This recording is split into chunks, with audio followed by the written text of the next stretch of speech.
La entrevista a la carta, en diálogo directo con los protagonistas de los hechos.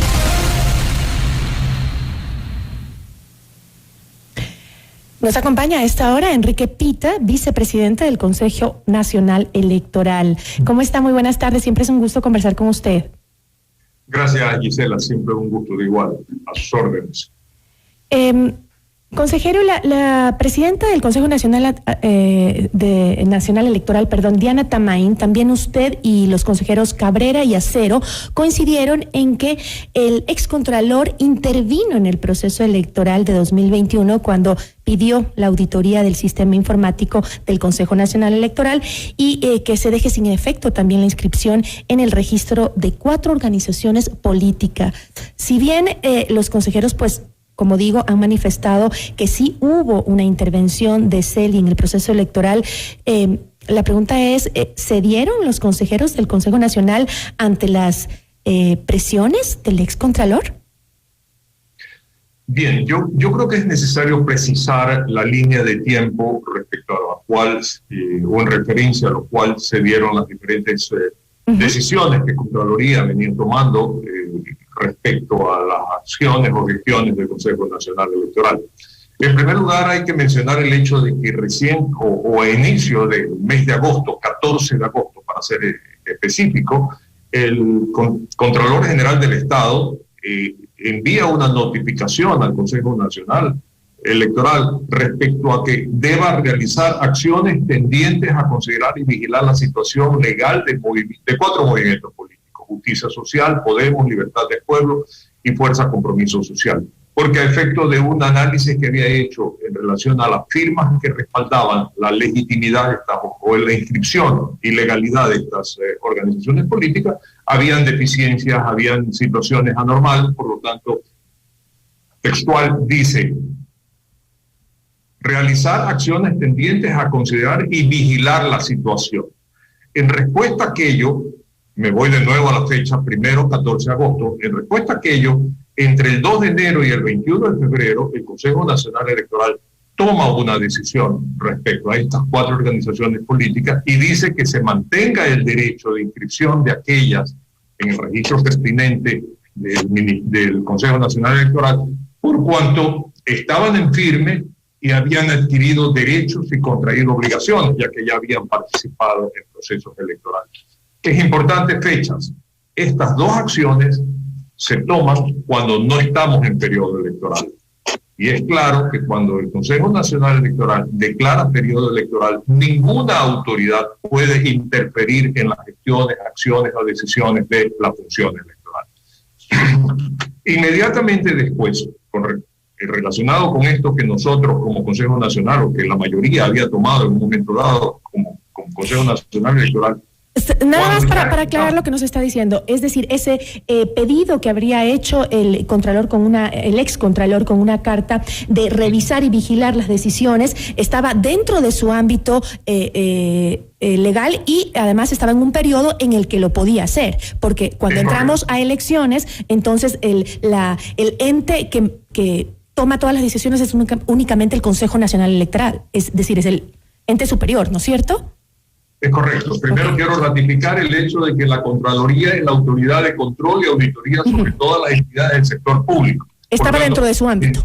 Podía ser, estaba dentro de su ámbito. Sin embargo, nuestro periodo electoral se inicia el 12 de marzo del 2020, y es importante la fecha, 12 de marzo del 2020, y el Contralor General del Estado, el 18 de junio, ojo, de marzo a junio, el Contralor General del Estado en ese momento determina que que se dejará sin efecto, ratifica dejar sin efecto la inscripción de los movimientos a los cuales he hecho referencia anteriormente.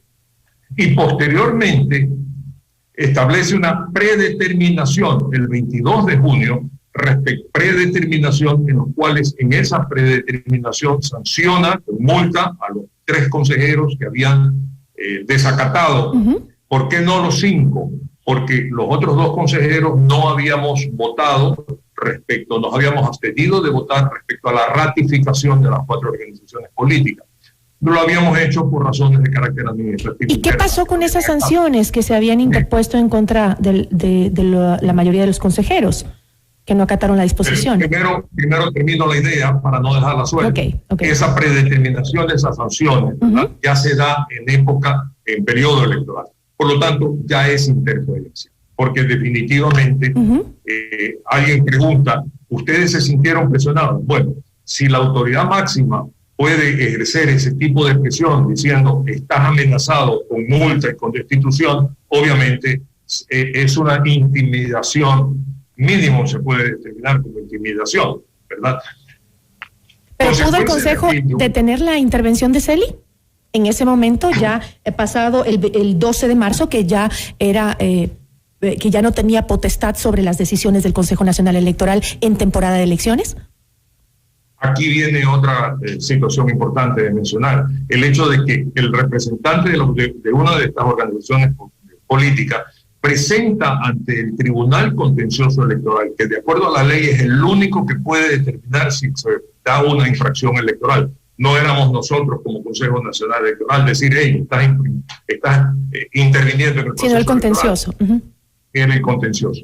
Una organización política, creo que la Justicia Social, presenta una acción, pero al mismo tiempo que presenta una acción en el Tribunal Contencioso Electoral, buscando que sea el Tribunal Contencioso el que establezca que hay esta infracción, el mismo juez que conoce la causa, acude a la Corte Constitucional por cuanto establece, consultando si no había algún conflicto de competencias, si el Tribunal Contencioso Electoral era el juez para sancionar o no, si era el caso, al Contralor. Ahí se detuvo todo, se paralizó todo, y ya las sanciones a los consejeros y las consecuencias por este tema que estamos conversando, sanciones y multas, quedaron insubsistentes. Sin embargo, el Contralor y posteriormente insistió en la disposición de cancelar estas organizaciones políticas, pero el Tribunal Contencioso Electoral finalmente estableció que sí tenían legitimidad y que el proceso no cabía, por lo tanto, estas organizaciones políticas estaban vigentes en su registro. Es decir, que no están en firmes esas sanciones que se emitieron. No quedaron en firme, definitivamente, porque el Tribunal Contencioso Electoral, salvo una de ellas, que por algún tema de carácter legal en la acción que interpuso ante el Tribunal Contencioso Electoral, pues obviamente no alcanzó a completar su recurso de impugnación y por lo tanto quedó fuera.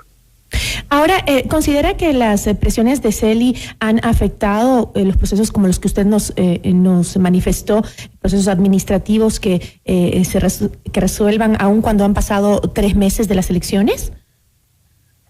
Yo creo que aquí lo importante es interpretar lo que dice la ley. Durante el periodo electoral, ninguna autoridad podía interferir en un proceso electoral. El Contralor, dentro del tiempo que estábamos en periodo electoral, dispuso anulación de organizaciones políticas que podían participar. Esto estaba afectando un proceso. Definitivamente eso es lo que hoy se está analizando a nivel de Asamblea Nacional, si eso fue una intromisión dentro de un proceso electoral. A mi criterio, definitivamente el Contralor estaba interfiriendo en el proceso porque insisto en aquello, dentro del periodo electoral no había ninguna autoridad que pueda tomar ninguna decisión, salvo respecto a temas electorales, salvo el mismo Consejo Nacional Electoral. Además de las amenazas de sanciones administrativas que usted nos acaba de explicar, ¿en qué otras maneras Celi pudo interferir en el proceso electoral? Bien, esta es la primera parte de esta historia que hoy se está ventilando a nivel de la Asamblea Nacional. La segunda parte es que entre la primera y la segunda vuelta, el Contralor solicitó al Consejo Nacional Electoral la autorización, y aquí sí es importante mencionar, no es que intervino, no es que pidió y no es que mandó ya a su gente a tomar los equipos, ni mucho menos, no, solicitó al Consejo Nacional Electoral autorización para hacer una auditoría del sistema informático institucional que estaba siendo utilizado en el proceso. El Pleno del Consejo decidió no aprobar tal situación, porque esto era vulnerar la privacidad, el secreto todo nuestro sistema informático que estaba siendo utilizado para la primera y la segunda vuelta electoral. Eso era totalmente improcedente, no se le permitió, y se le anunció que una vez que se terminaran las elecciones y se proclamaran resultados, nosotros estábamos abiertos para que se haga cualquier tipo de análisis al respecto. Ahora, ¿había alguna, detrás de esto que estaba haciendo el excontralor Celi, había una intención de favorecer a alguna organización política en las elecciones? No me atrevería a juzgar yo esa situación, porque podría interpretarse como que en el primer tramo él tenía algún interés en que una de estas 4 organizaciones no participe. Pero entonces, ¿no es que el Contralor o la Contraloría tuvo el poder de interferir de alguna manera en los resultados de las elecciones? No. Lo que se está analizando hoy en la Asamblea es si al margen de la ley estuvo haciendo acciones que estaban reñidas con lo que contempla la ley electoral. El alcance de su intervención no se ha analizado.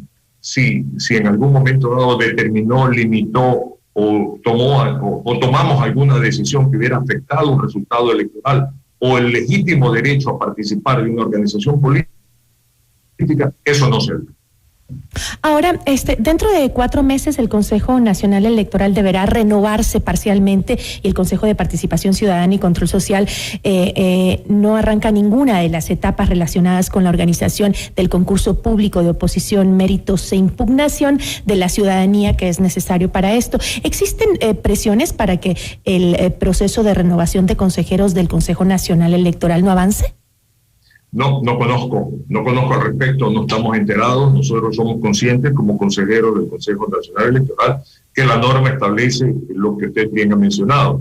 Corresponderá al Consejo de Participación Ciudadana establecer un reglamento para establecer cómo se va a dar tal situación, cómo se va a producir el reemplazo de 2 de los 5 consejeros que hoy estamos en función. ¿Hay una etapa de tiempo que establezca la ley para esa renovación parcial? Lo que dice la ley es que hacia el mes de noviembre tiene que darse esta situación. Por lo tanto, ya en este momento posiblemente deberíamos de conocer hacia dónde va en las decisiones que tome el Consejo de Participación Ciudadana, a través de un reglamento, por supuesto, o cómo se va a dar el concurso, el sorteo o cualquier acción con la cual el Consejo de Participación Ciudadana tome la decisión de proceder de acuerdo a lo que determina la ley. Muchísimas gracias, consejero. Le agradezco mucho por habernos acompañado y seguiremos muy de cerca la resolución en la Asamblea de este tema de supuesta interferencia del excontralor Pablo Celi en las decisiones que tomaba el Consejo Nacional Electoral. Le agradezco muchísimo. Siempre a sus órdenes, Gisela. Buenas tardes. Una buena tarde. Agradecemos a Enrique Pita, vicepresidente del Consejo Nacional Electoral. Esto es Notimundo a la Carta, siempre bien informados.